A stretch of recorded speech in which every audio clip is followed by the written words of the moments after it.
All right, good evening. It is 5:14 and we're going to call our meeting to order. First of all, we'd like to welcome everyone to the African American Equity Restoration Task Force. A lot of words, but we're proud of them. Our September meeting. And we would like to acknowledge and thank Mayor India Buchanan for her continued support of the task force. We especially want to welcome the staff from the National League of Cities and members of the Southern Cities for Economic Inclusion cohort who are here with us. Knoxville is proud to be a part of the SCEI cohort and are delighted to have our guests with us in Pure Cities visiting this week. So I hope that you're having an informative and an enjoyable time. We also want to thank, she's not in the room right now, but we want to thank our host, Reverend Renee Kessler, the Vet Cultural Exchange Center, for hosting us today. And the Vet is really a vital resource in our community. And we hope that everyone had the opportunity to check it out and to look around as we look to preserve African American history in our community and its programs. We would now like to have our roll call, so if I can ask a staff member, Ms. Tiffany, to call the roll. All right, thank you for that, Madam Chair. All right, we have Matthew Best. Present. Ms. Tanisha Fitzgerald Baker. Present. Brandon Harden. Present. Dr. Bill Lyons. Councilwoman Glenn McKenzie. Dave Miller. Anderson Olds. Present. Regina Olam. Ms. Deborah Porter. Samuel Taylor. Present. And Ms. Georgia Richardson. Thank you. All right, in that we have enough for a quorum. I would like to move to review and approval of the minutes, hoping that you've all had the opportunity to review those. If there are any adjustments or discussions, we entertain those now. If not, I'll call for a motion to approve those minutes. So moved. All in favor? Aye. Any opposed? Perfect. We're going to now have our announcements and just ask if any task force members have anything they want to share. There are extraordinary matters that we need to address at this time. Any announcements?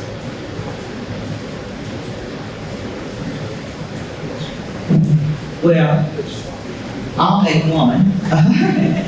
I just want to thank the task force for all that supported the 8th of August at the Vet Cultural Exchange Center. I consider that a worthy investment, and it is an important event for our city, and I appreciate you all that were able to make it, coming out and investing in that event. We will move now to our staff reports, and I'd like to recognize we have two Tiffany's. Tiffany Davidson and Tiffany Toombs, and if I just forget to say Tiffany, I mean both of them. Recognizing Tiffany Davidson and Tiffany Toombs to provide a staff report. All right, so I'll make it kind of tag team effort, so feel free to, add in. I first want to, start with a quick update from the Atlanta Federal Reserve regarding the State of Black Knoxville report. And so we did get it confirmed that we are on track for that. We actually met with a few of the community organizations who are working to put that report together and gathered some of the internal data that we already have from the local community as of now. And so I sent that information off to them to give them a general synopsis of what information we do have currently. And they're going to add to that. So they're actually going to be working on the Chattanooga report along with the Knoxville report. And so once I get an idea of some dates, et cetera, I'll be sure to shoot that back out to you all. Other matters. The second one? Okay, never mind. Tiffany also acknowledged that we have KCDC that has inquired about applying for the Reconnected Communities grants again, and that we have received a request to write a letter of support, which we will be doing. Yeah, and then we'll hear from them in a few minutes with Melissa. There she is. So she'll be presenting a little bit more about the opportunity. Very excited to hear that we're going after that grant again. So very excited to hear the ways in which we continue to support that effort. Perfect. All right, and then from my standpoint, I definitely want to just take a moment and thank the task force members that were able to attend the strategy kind of planning workshop on August the 25th. We went in with the intentionality of coming up with this huge framework piece, and we definitely did not necessarily accomplish that task, but that doesn't go without saying that a lot of work, time, and effort was put into that space, and we do appreciate the people that were there and were able to engage with our facilitators. And so obviously this is still very preliminary, and we do have a lot of work to go. We also understand there have been previous conversations around what it is that the task force hopes to accomplish. And so essentially, putting that information on paper is where we want to get. And so we definitely want to continue to utilize opportunities to have these conversations, hopefully with all the task force members, but we do want to acknowledge that we're making progress. And to that point, we'll also be touching back base with you all with updates regarding those sessions. So with that concludes our staff report. All right, thank you. So you mentioned that we're in the process now of getting that kind of a summary of what we started in the retreat on paper so that we can follow up. And I want to say it was quite a task. But the depth of the conversation and the richness of thought was so appreciated, and I'm excited that at least we narrowed the focus. You know, I mentioned earlier that there seems to be a laundry list when you think about what we tackled to restore equity, and narrowed that down to, I think, the top 3. Something that we can manage and put forth effort was great.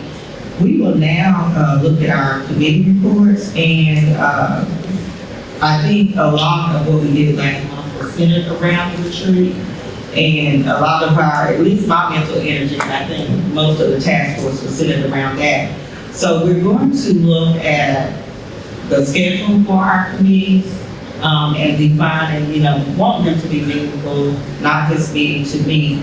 And we're going to, at this time, we don't have a report, but we're going to issue a schedule for our committees to meet. Probably moving to a quarterly, but after we kind of wrap our heads around that, we'll talk. So we have some presenters tonight, and welcome. Going to share information, opportunities, and recommendations. Each speaker has about 10 minutes to address the task force members, and we're going to start with, as mentioned, our KCDC Reconnecting Communities Grant, and we have Ms. Marissa from the Knoxville Community Development Corporation, as KCDC, to talk about the Reconnecting Communities Grant. So if you come up, we will be happy to hear from you again. Where's the best place over there?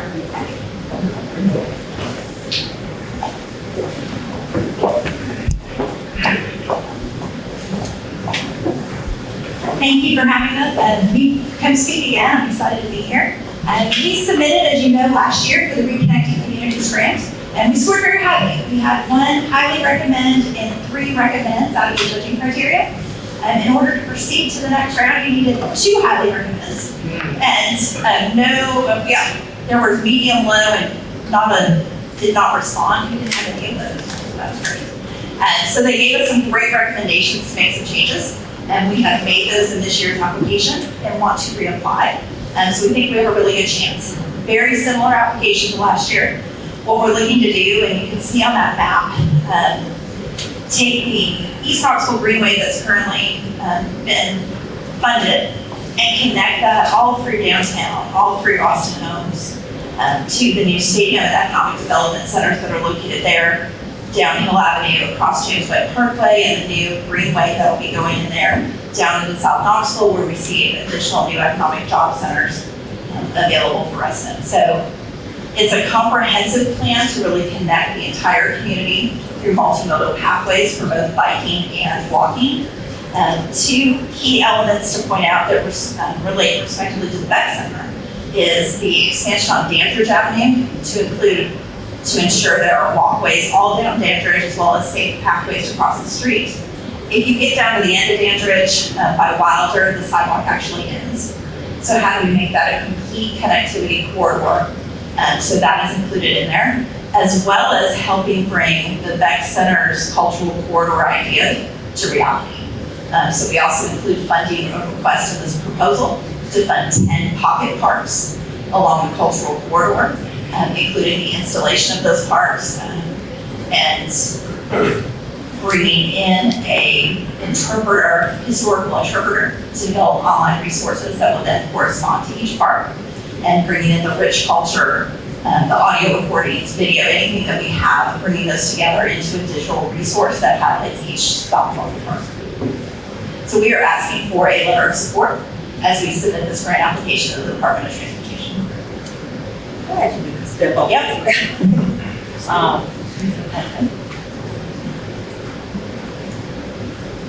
Are there any questions? I'm sorry, any questions? Okay. What would you say are the major highlights of changes you're making from your recommendations?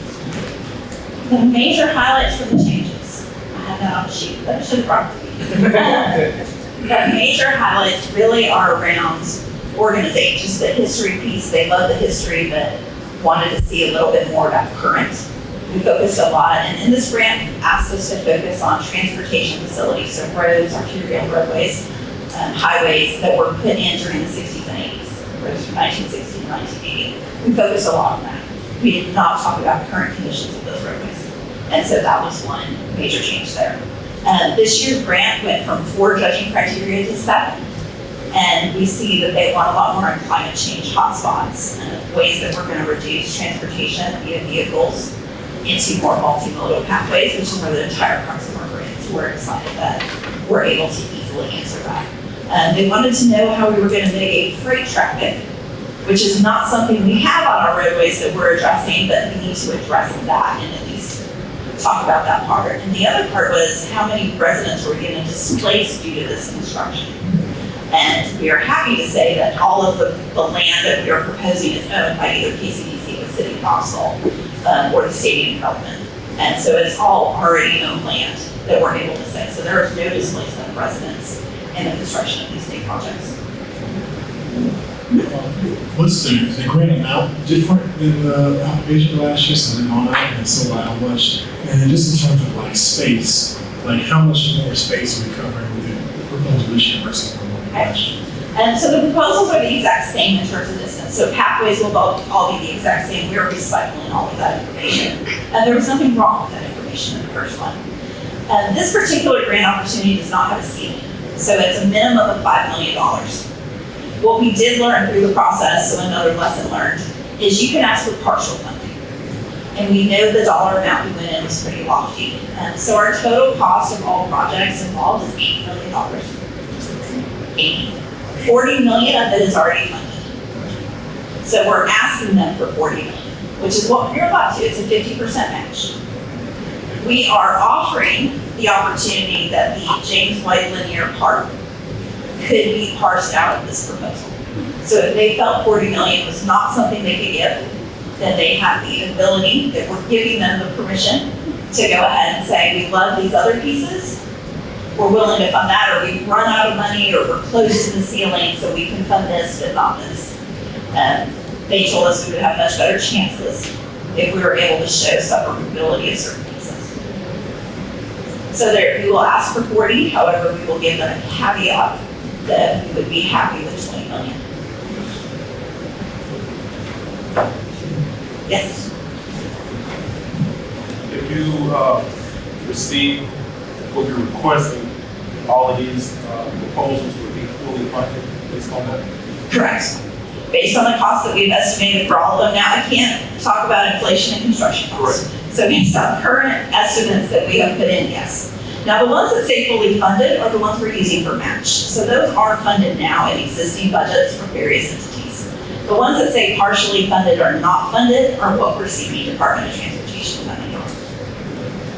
Is it possible that they would respond with some elements funded and not, Yes. aside from the application, that they would independently make a judgment? If we allow them in the application to do that. So we would have to put in the narrative that we are comfortable with them funding however we break it out.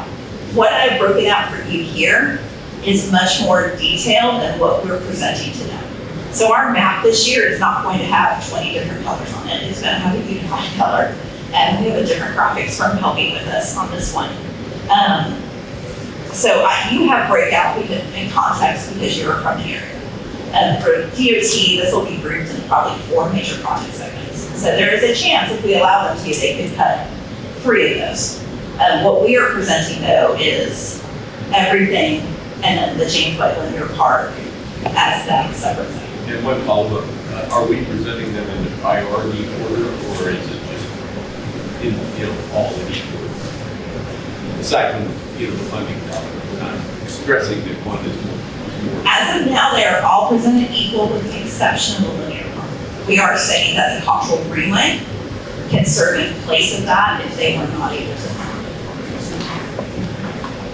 Of course, I don't know if this is out of bounds, but I don't know if this is out of bounds in the law use grant, which highlighting the improved access to daily needs such as jobs. Is there opportunities to assist with like benches waiting on the bus, like when people are waiting on the bus, like opportunity to throw some word in the air on that, or I don't know if it's out of bounds. It is a capital construction grant and facilities around transit routes are included. So I can look into it further before giving you a definitive answer, but it could partner with CAT and look at locations along the routes. If I could ask legal, do we need to vote on writing the letter of support? Even though we're okay. Are there any other questions before we put this up to vote? They have an analysis on the impact on property value. You mentioned displacements, but what about impact on property values, the neighborhoods surrounding the area? And the question is, are we going to announce that? With an analysis. Oh, an analysis on that? No. Not from this perspective of this grant. I do not know on if it has been done because several of these pieces are already underway. So I'm not sure if it has been done as part of that. Typically, an economic analysis study is done, but we are not doing it with this entire grant pathway. And I will say, we had some discussion on that. Of course, we're just speculating, but it makes sense to us that if this work were done, that it would increase the property value of the residents in that area, especially since we're not displacing any. I did a similar project in Philly where they're developing a rail park, an old rail park. They found the impact kind of concentric circle, for instance, the closer you are to the park, the greater impact, but it's still spread a certain distance. The need to like offset for potential gentrification displacement. We hope. Any other questions or comments before we go? All right, can I get a motion then to provide a letter of support to NCDC for the grant? Second. Sound. All right. All in favor? Any opposed? Thank you. Thank you very much.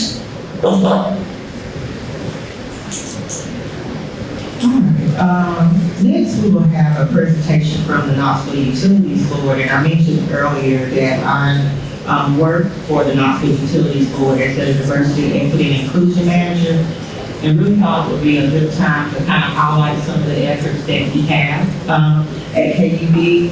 There's some literature that has been passed around, and we have Mr. Jamie Davis, who is one of our vice presidents here to share more information about these programs that I think specifically speak to our efforts in equity. Thank you all for having us tonight. A topic that I really enjoy talking about. Many of you all have seen our efforts in the community here lately with our new fiber initiative. And so for those that aren't aware of some of our visitors here tonight, just to talk a little bit about why KUB got into that space, how we've kind of rolled that out and where things stand. And I'll talk to you again about the program that Tanisha has mentioned that really does support some of our most vulnerable students here in the area. What seems like an eternity ago now, right before the pandemic started, to credit Mayor Buchanan, had asked us to take a look about having a fiber internet system in Knoxville and for those customers that KUB serves. We had taken looks at that in times past. Our good friends down in Chattanooga had made a go of that and a great success. And so we felt like it was an appropriate time too. We all know how the pandemic changed our relationship with internet access. It really changed almost immediately overnight with access to whether it be work or education or healthcare or just staying connected to folks.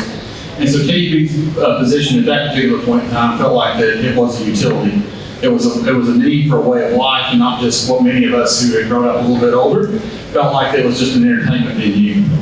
And so, also, one thing that we like to talk about on the utility side of the house, but just us utility nerds kind of get into this, is there's a lot of technology that has advanced in how we run our business. And so the fiber really plays a key role in that as well too. And as I was driving here tonight, I was excited to see one of our new smart switches right here at the base of the hill at Morningside Park. So as we rolled out that fiber, we're also rolling out technology that helps us operate our system more efficiently, more smart, if you will.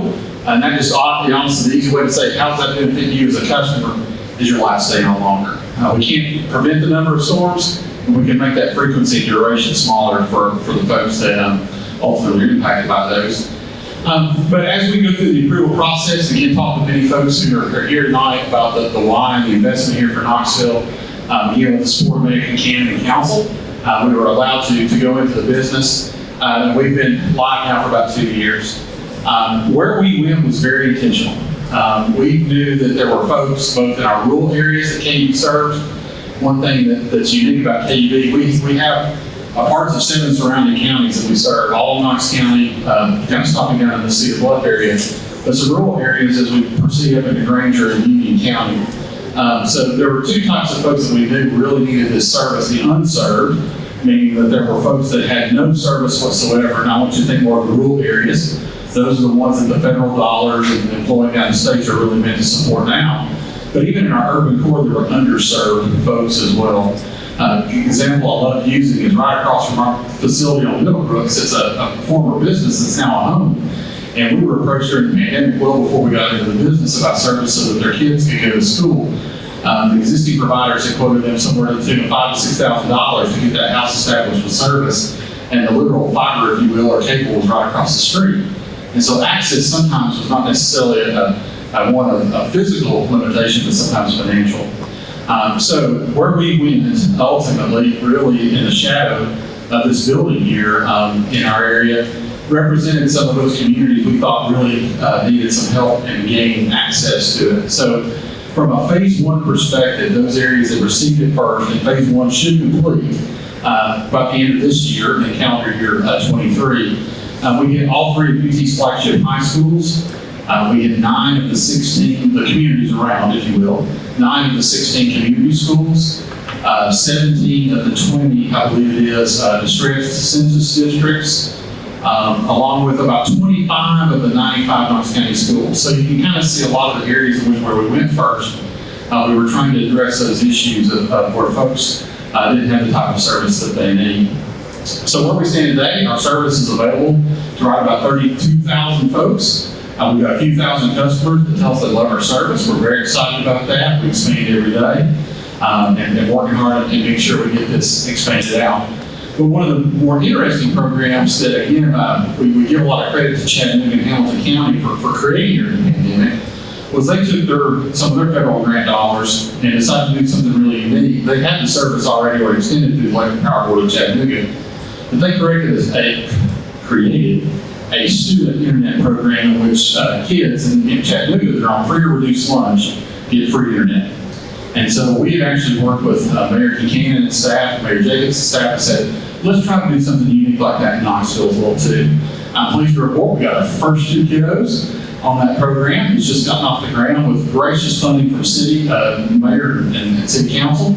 We're looking to expand that program right now. What it provides for is if you are a student whose family qualifies for the ACP, the Affordable Connectivity Program through the federal government, that's a $35 benefit to your bill. This program will cover the rest of it.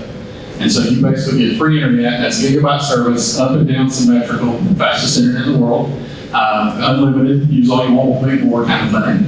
And so as a result, we launched that pilot and trying to connect with kiddos through guidance counselors and teachers and coaches in Fulton High School, Central High School, Austin East High School, and now South Dole High School.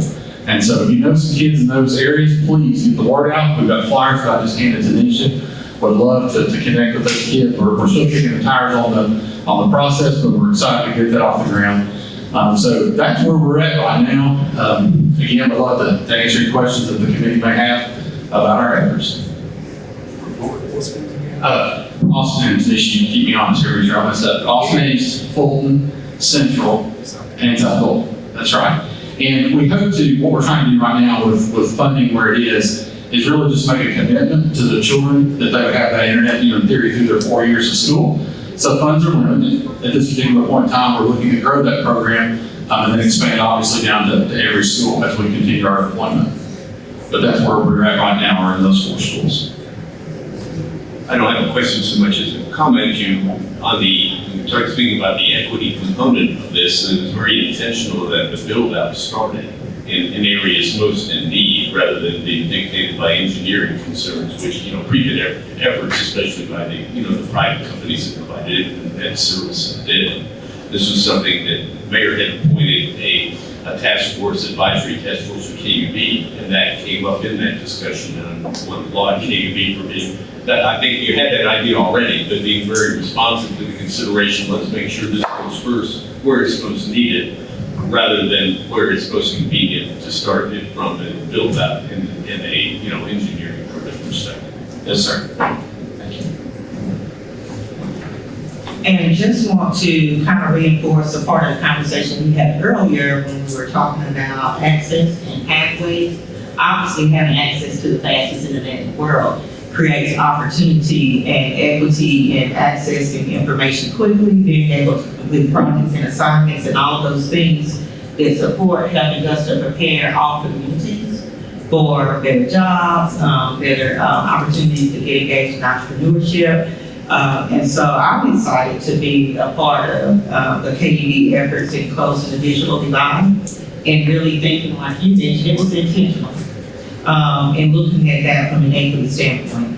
So again, you received our flyer, and if you have connections to anyone that could benefit from knowing this information, because I think one thing that happens is when we say free, people are like, really? Is it really free? Yeah. In my East Tennessee voice, it's really free. And so we do want to make sure that we are encouraging families to take advantage of this. I also kind of gave you KUB at a glance, just so that you kind of get a sense of how large we are, how and who we serve, and then our customer assistance and outreach, which in my opinion is another equity issue, in making sure that we have equitable access to our programs and services. So are there any other questions or comments for the Knoxville utility? So it's from my understanding that every KUB customer, once the fiber program is completed, will have the ability to connect to KUB fiber. Absolutely, you're a KUB electric customer. That's great. What is the estimated completion of the entire network? 7 years was our original build out. I'm going to straighten my head, time bubbles together. I believe we have about 5 more years is where we're looking at to complete it all. We're getting our legs underneath us, so I continue to challenge our team to let's see if we can beat that. But I think the bulk of our customers will have it probably in the next 3 years. And then we hit some areas which are not as densely populated in those last couple of years, but kind of Knoxville proper, if you will, within the next 3 years. And the rural areas right now, too, I should mention, again, rural areas that I mentioned, like Granger and Union County, through grants, got moved up on the timeline because again, underserved. Those dollars came through ECD, through the state. KUB received $15 million to expand internet in those areas. And so we just recently launched in Luttrell and Washburn areas, and those folks are really loving it. It's great. First service in a meaningful way that they've been able to gain access to. We're excited about that. And Jamie, could you share, and I believe it's $65, but I don't want to misquote, even if it's not free? That's right. Our entry-level package, the gigabyte package, is $65 out the door. If you have your own router in your house, you feel free to use that router. If you want us to supply one, it's another $15. We'll take care of it, tune it. These replace breaks, we'll come get it. But again, if you just say, I'm a techie and I know what to do, and I've got my in-home router, it's $65 for a gigabyte. And no contracts, no limits. So, very important. One more question? Comment? Yeah, if someone is on, say, making assistance for a KUB bill, would would that impact them rolling in the next? Not at all. We keep the bills separate. That's a really good point. Our utility bills are separate from the fiber bills, and the assistance is really independent of each other in that particular regard. All right, well, we would like to thank you, thank all of our guests who have shared with us today. And now we really want to hear some reflections from the National League of Cities as you spent some time with us in this campus. Take a few minutes to share information about the National League of Cities and some reflections.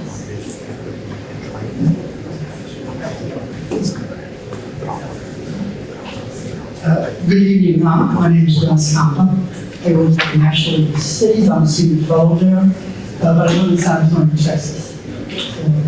So I don't have the East Tennessee voice going on, but I do have the South Texas one. I have a pretty question for you.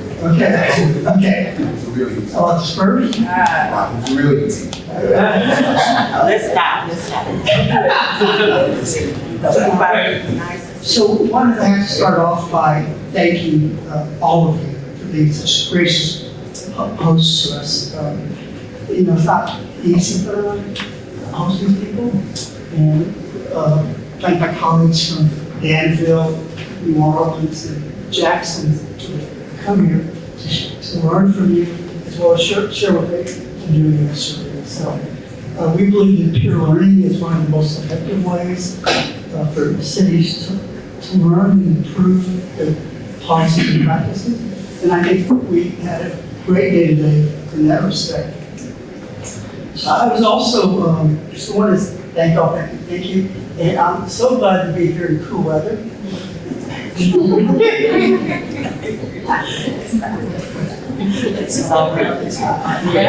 I thank all for arranging this Chamber of Commerce with me. I appreciate it very much. But I want to give just a couple of reflections on the task force. And I think about it in this context. Some of you may be familiar with Viktor Frankl. He was a German psychoanalyst during World War II. He developed this notion of logotherapy. And it went like this, that in order to survive an ordeal, we have to find a meaning in the suffering.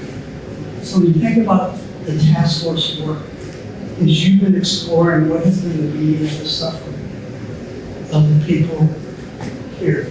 And how do you begin to acknowledge that pain and focus on the future? So I think you've gone a long way in healing, becoming focused. And you're one of about 25 cities around the country that do this kind of work. So it takes courage. It takes the political courage and community will to get it done. So congratulations to all of you. It doesn't come easy. And having worked 18 years local government, actually, definitely doesn't come easy. The other part, when I think about your earlier remarks about the work you've done last month, no, 2 months ago, excuse me, August 25th. There's always going to be more to do than what you have the time to do. And I would ask you to think about, as you pursue your North Star, what are some of the things that you can do in the interim? And I'll give you two examples that I would like. One is, some of you are too young to remember the Beatles, but we have this wonderful verse that says, life is what happens when you doesn't make other plans. So if you can always be making other plans regarding this work, because community changes, hopes and dreams and aspirations of the community will change, and that's okay. And then I think the second one is one of my own experiences. This is probably about 15 years ago when I started a little job at the city before I retired. The mayor called me over to his office, and we're all familiar with Senior Planning and Chronic Homelessness. So he called me over and said, hey Dennis, I read your Senior Planning and Chronic Homelessness. It really looks good. But I'm 72 years old. What can we get done in the next 6 months? And what what he was demonstrating was that if you could make a show that we've done something, that everything else would come out. We would have bought enough goodwill and energized people, captured their imagination, and have them willing to work with us and go the distance. Because you have a lifelong journey with the task force. If it can be done within the time limits, that would be wonderful. But that's not going to happen. But so I just want to close. So what happened after that? Philanthropist came and started working with us. 4 years later, we built a $100 million homeless campus. San Antonio. So, and again, it's not the panacea. There's still homelessness in San Antonio. Still a lot of things going on. But it began to demonstrate that the community had passion and compassion for people who live there. And I think that's what you're doing right here. So when I walk away, I know when my colleagues from these other cities walk away, there's going to be crystal clear kind of passion you have over the aspirations you have to look at having equity restoration in reality. I want to thank you for allowing us to come and share time. We're always available to you all. That's tough at this point. But and I'm happy to answer your question. And as you might know, what I was supposed to say, there's 2,700 cities that are part of cities down the road that are part of the National City for a membership group. And we're there to serve the needs and advocate for cities in Congress and ensure you get the grants necessary to do the work that you need to do. You don't need Washington or the state telling you. In fact, all of you need to get their foot off your back to let you do the work. That's always my impression when I work at the city. So I'll be happy to answer your questions if you have any. I can't thank you enough for allowing us to come and learn from you. We appreciate that. We appreciate you. Look forward to the opportunity to collaborate and learn. One of the things, in fact, our next item on the agenda is community engagement. And we have talked over and over about how important it is to capture the voices of the people that will be most impacted by our work. And we've thought about different ways, different opportunities to do that. And I was wondering if you have seen a successful model. You mentioned, okay, what can we get done in the interim? Because I think all of us are grand at thinking. But what we can get done in the interim that will really increase the energy around the task force and our goals and capture the voice of the people.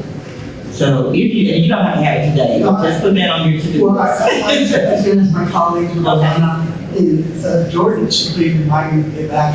We've written a little bit about community engagement and what works and who we need. But I often think of community engagement as being a campaign mold to it. So you think any kind of campaign, what are you trying to get accomplished? And what are the points on it? What's your platform? And so we'll look at setting that, sharing it with you. But by the same time, we want to engage in conversation. Are there any comments or questions while we have our guests here? We need to pick their brain. Somebody like to do it. Swim through, we get it all. Thank you all so much. Mary Buchanan, would you like to share some comments? And you walked on the sides of this work, so. Yeah, sure.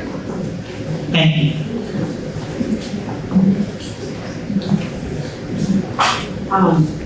Thank you, everybody from National League of Cities and our peer cities who are here from other states. Thank you, especially to the members of the task force. And I want to give a special shout out to Gwen McKenzie.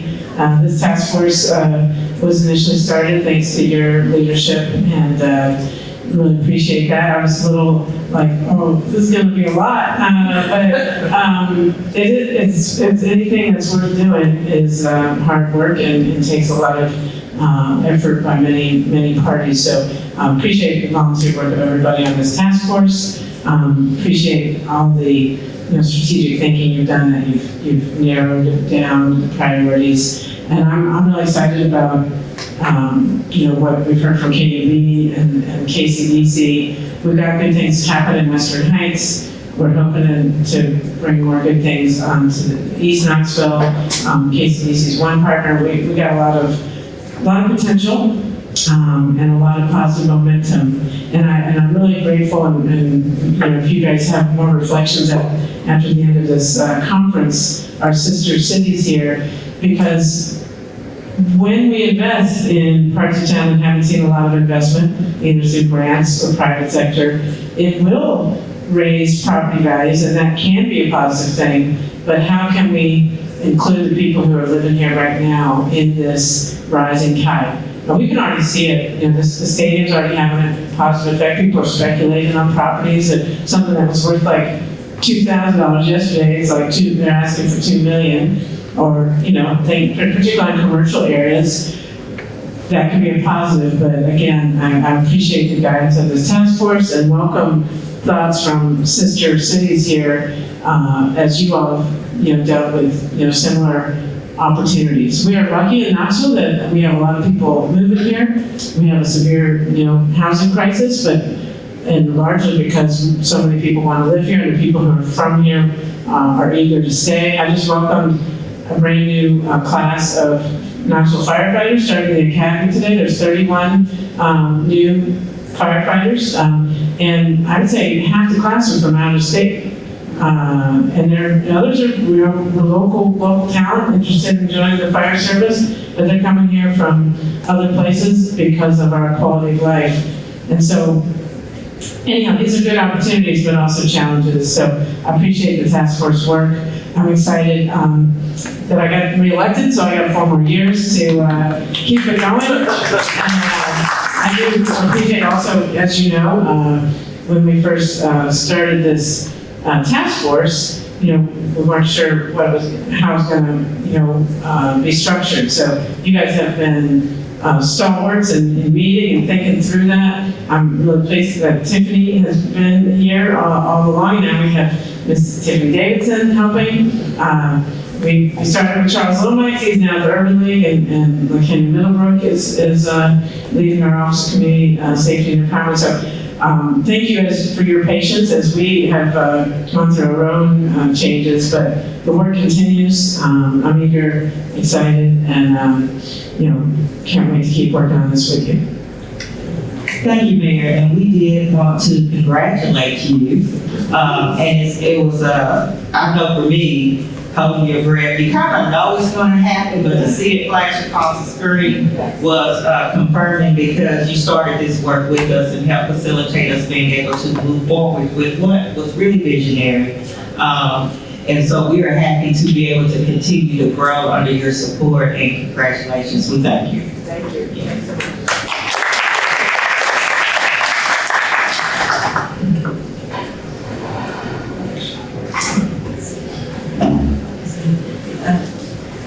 She just passed me the mic. I asked her to do something. She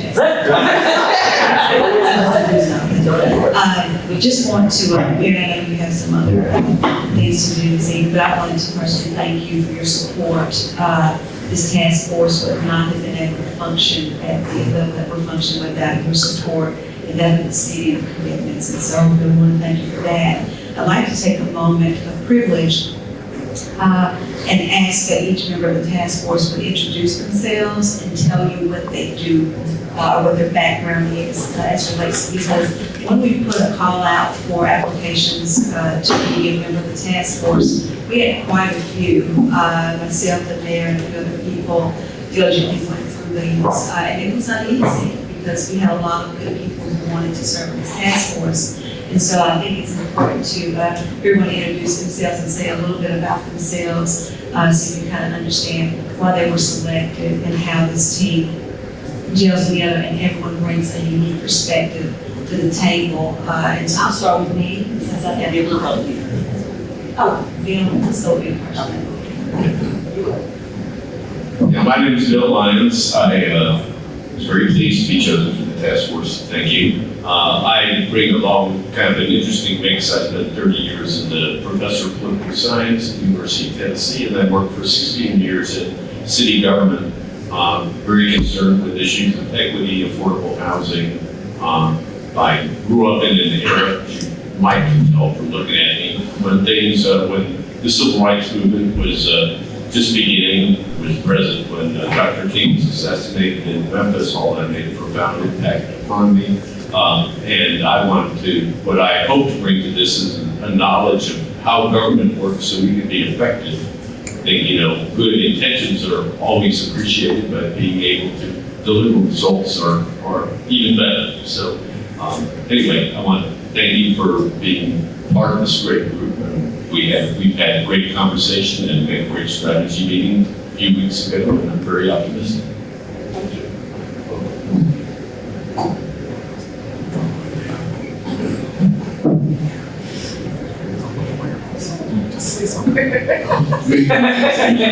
And a lot of my background is the nonprofit higher education realm.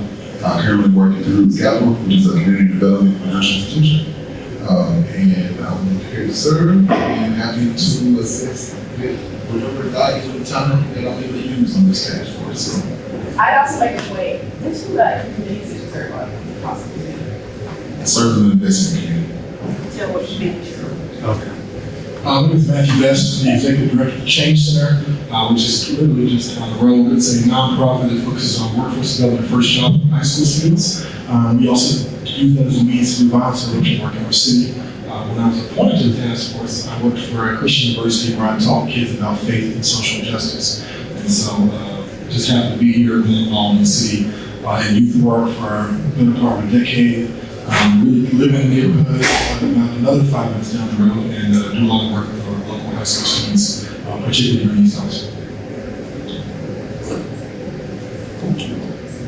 All right, my name is Tanisha Fitzgerald-Baker, born and raised in East Knoxville in particular. I've always had a passion, and prior to working for the Knoxville Utilities Board, I was in education in that arena. But the passion has always been centered around equity and access, and I know you've already heard me say it over and over. But I do believe education is a great equalizer, and I think that education, whether it be through school, whether it be how we educate the community, how we educate on processes, how we educate them on making sure that any progress we make is sustainable. Without that education piece, it won't be sustainable. So I am very committed to supporting equity and restoration in Knoxville. And I want to make sure, because we do have a concentration of people who were affected by some of the changes that occurred over the years in East Knoxville, people tend to think that we're just about East Knoxville, but we're really looking across the city. And so as the new developments come, as the grants are written, making sure that there's equity in who gets to benefit from them. And so we're excited about the proposal, about the greenways, about the opportunity to raise property value and get to stay in your own home. So all of those things are important to me and the committee, and I'm very, very proud and probably even more honored to be able to be a part of this work. My name is Brandon Harden. I'm from the East Knoxville community, born and raised. I am an airline pilot. I fly for Allegiant Airline. Allegiant Airline has made a commitment to the greater Knoxville area to connect Knoxville to the rest of the country. I'm a former Air Force pilot and officer.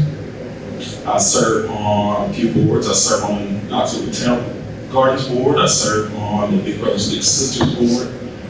And also, obviously, on the task force investment committee. All of those services directly impact the betterment of the East Knoxville community, and that's what's important to me, is to better the East Knoxville community as a whole. I've done a lot of travels all over the world, all over the country. I bring my experiences to the task force and what I want to see in my community. Also needs graduate, and like I said before, born and raised. And I forgot to share, and my apologies, I serve on the executive committee as chairperson. I'm also a proud Austin's graduate. That is our community, our urban school. And many of us, I think, who were born and raised, either went there or had close family with school. And some coach, you were, and we're all connected to that. So. My name is Stanley Taylor, and I am a Knoxville native as well, but did not go to Austin. I graduated from Rule. And I enjoyed this task force. I bring 30 plus years experience as a social worker and currently working with the disabled community. And I'm on the executive task force. Hello and good evening. My name is Regina Olam. Again, born and raised in Knoxville. Lived in East Knoxville for quite a long time. Seen a lot of things go and a lot of things come back. Executive board with the committee as well. Just brought me to the board, brought me to the committee itself, just been able to see some changes take place. A lot of doors, like I said, was closed, and want to see some bridges, come back across all of East Knoxville, South Knoxville, West and East. Just kind of just bring the families and bring the knowledge back, and so that people just open up their hearts, like I said, been able to just go forth and see some changes being made, because a lot of people haven't had an opportunity. I have a young girl, 10-year-old, and I want these young girls to see there's a lot of things that they actually put their hands on and actually do, not to be closed-minded, but know there's all kinds of things that they put their hearts and their minds to. So joining the task force has helped me as well to put my hands on some things, not just talk about it, but actually put my hands on it and say, I'm a part of this come together, that come together, let them know they can do it as well. So that's my reason for joining the task force. Good evening, everyone, and thank you all for being here. I didn't say it earlier, but you've seen me just about all day today, so I'm on my last leg. I think I'm probably the oldest member here. But anyway, I am a part of the investment committee and the executive committee of the task force. Wanted to say that, get that out. But just wanted to give you a couple of points. My mom, who is in glory now, was born here in 1932, and my grandmother migrated here from Calhoun, Georgia. But I say that to say my mom grew up in this community, but it wasn't called East Knoxville at the time, it was called Park City. So she grew up in Park City. And to really kind of pay homage to her, that is, one of the reasons I serve, because she loved this community so much and wanted to see good things. And of course, she graduated from Austin High School in 1950, and I graduated from Austin East High School once they merged in 1970, we began. And we were the second class that created the Road Runner as the mascot, Stanley. And so,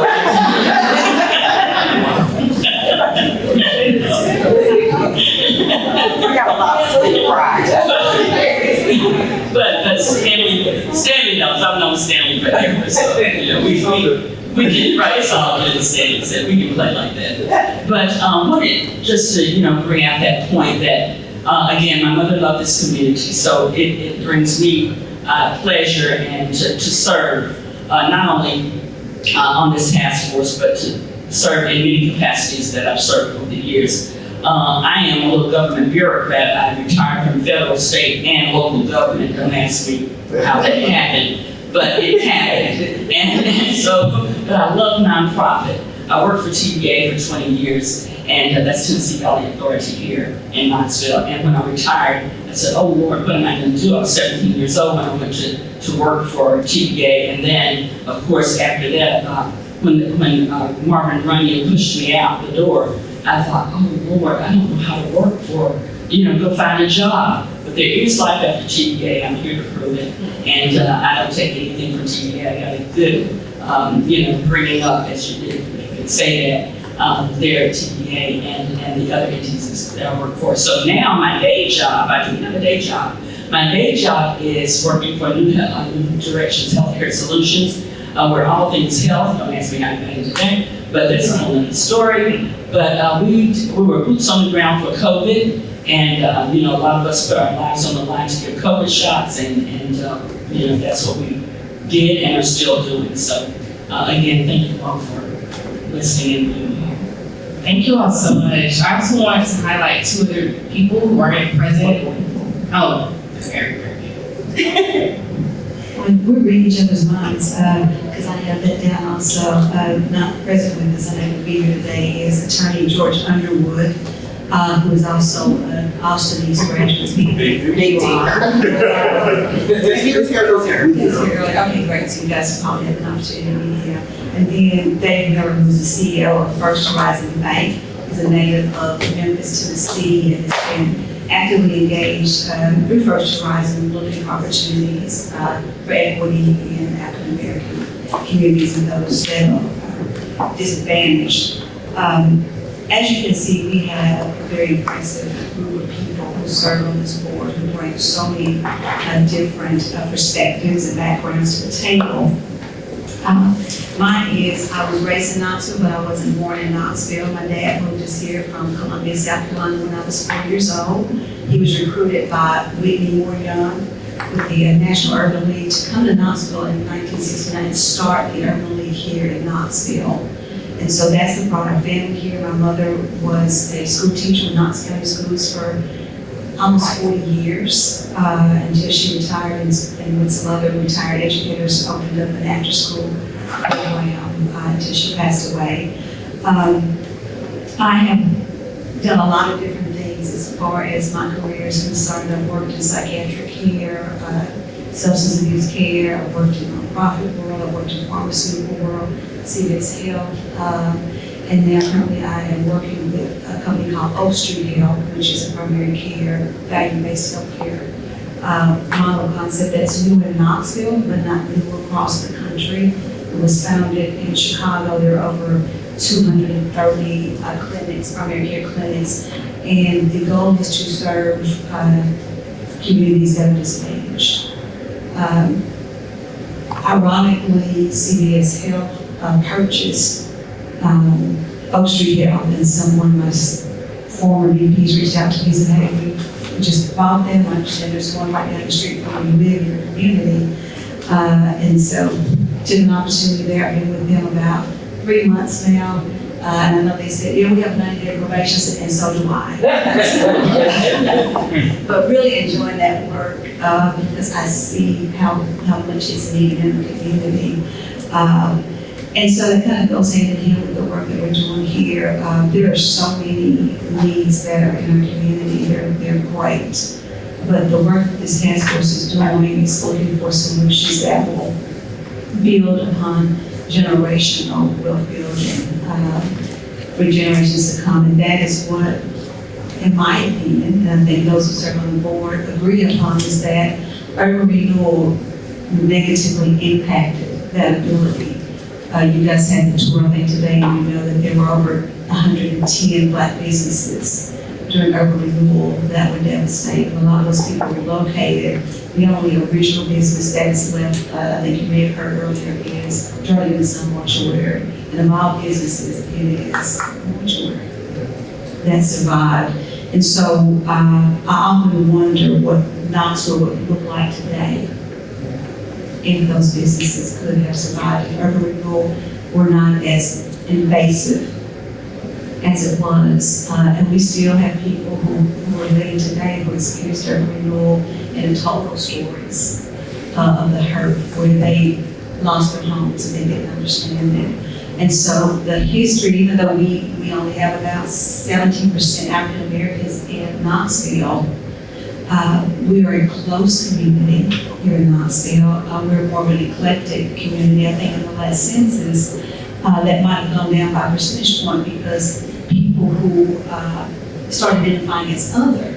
You know, there was a time if you had 1% Black blood and you were Black. Well, now we don't see that as much anymore with these new generations. And there's a lot of beauty in that when you hear from your children and grandchildren about their friend. Because when I was growing up, it was my Black friend or my white friend. And now it's just my friend. And so that gives us hope for the future that we're moving in the right direction. And so I also want to thank each of the members who serve on this task force because we were not able to just hit the ground running with strategic thinking. We had to, from the ground up, build bylaws and policies and guidelines, and the city provided us with, the support that we needed to be able to do that. But that actually occupied a lot of our time to do that, and we're also governed under the Sunshine Law as well, because we are a task force that was approved through City Council. And so I want to say thank you to each of you for your commitment and what the future looks like, and for being part of the history of this. When we think about it 100 years from now, people will be talking about the members of this task force that was originally put together during this particular time in our city. I also want to acknowledge, before I give the mic up, Ms. Keisha Thompson, who is with us today. She is an inaugural member of our Sports Authority Board and one of the most successful Black female business owner in this city.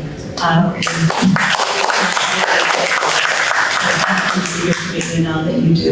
I did not go to Austin. I went to a school called Holston, and everybody was saying it's closed down as a middle school. Everybody was saying, y'all know y'all want to do, y'all wish I could go to Austin and see who we did. So, and thank you for our guests and our visitors for being here today.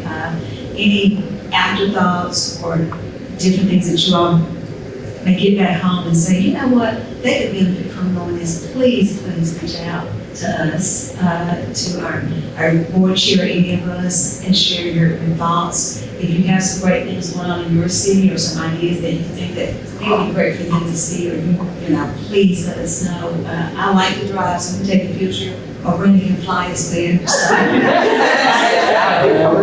But thank you all for being here and safe travel. Thank you. All right, I might have lost my place on the agenda.